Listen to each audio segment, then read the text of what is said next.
अभी पिछले वचननामा था, ये शपथ पत्र है। देखिए शपथ पत्र बोले या और कोई पत्र बोले, कितनी बार शपथ खाएंगे वो। अभी मुजफ्फर हुसैन जी तो इतने मजबूर हो गए, इतने पागल हो गए चुनाव जीतने के लिए। और खुशी है हमें कि आज वो जय श्री राम के नारे लगा रहे। देखिए उनके घोषणा का और शपथ का कोई महत्व नहीं है। पहले भी 9 वचन का शपथ लिया था, 1 वचन पूरा नहीं हुआ। नमस्कार दोस्तों, आप देख रहे हैं सिटी न्यूज़ मुंबई। आज नरेंद्र मेहता जहां लोग अलग अलग तरीके से प्रचार कर रहे हैं, ये प्रत्यक्ष अपनी हर बिल्डिंग में लोगों से जाके मिल रहे हैं, अपील कर रहे हैं, विकास के मुद्दे की बात कर रहे हैं।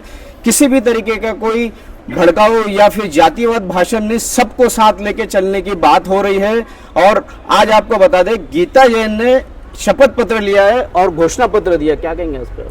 देखिए उनके घोषणा का और शपथ का कोई महत्व नहीं है। पहले भी 9 वचन का शपथ लिया था, 1 वचन पूरा नहीं हुआ। वो काम के लिए आई नहीं है, केवल सत्ता पाने उनका शौक है। आप देखिए पिछली बार वो चुन के गए, खाली बार बार पार्टियां बदली और इस शहर का नुकसान किया। शहर का भला कुछ नहीं हुआ। जनता जान गई है, तो उनके घोषणा पत्र को कोई पढ़ना भी नहीं चाहेगा, ऐसा मैं मानता हूँ। शपथ पत्र का अभी पिछले वचननामा था, ये शपथ पत्र है। देखिए शपथ पत्र बोले या और कोई पत्र बोले, कितनी बार शपथ खाएंगे वो। अभी अभी उन्होंने कहा कि कसम खाई कि भाजपा में जाऊंगा।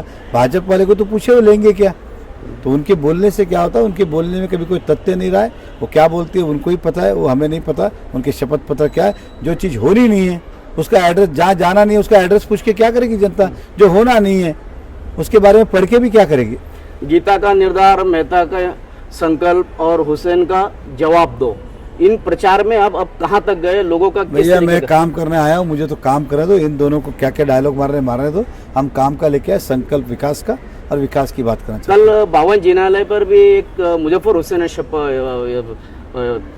ये ली है सभा, उसके बारे में क्या कहेंगे? और कुछ अलग तरीके की बातें भी वहाँ पे हुई है।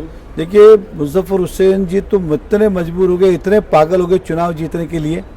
और खुशी है हमें कि आज वो जय श्री राम के नारे लगा रहे। हम तब से यही तो कह रहे थे, लगाओ नारे। तो सुन नहीं रहे थे कांग्रेस वाले, आज सुन रहे, खुद से ही चल रहे, भगवा लेके घूम रहे, शिव जी का अभिषेक कर रहे।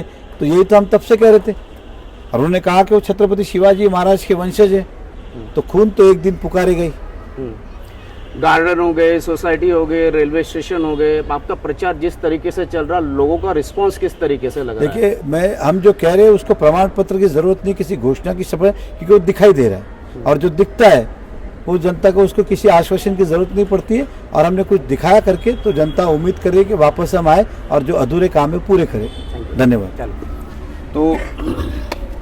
तो ये थे नरेंद्र मेहता, धरती कॉम्प्लेक्स में आए थे और उन्होंने अपनी बात यहाँ रखी है। इसी तरह की खबरों के लिए मेरे यानी शकील शेख के साथ बने रहे, देखते रहे सिटी न्यूज़ मुंबई।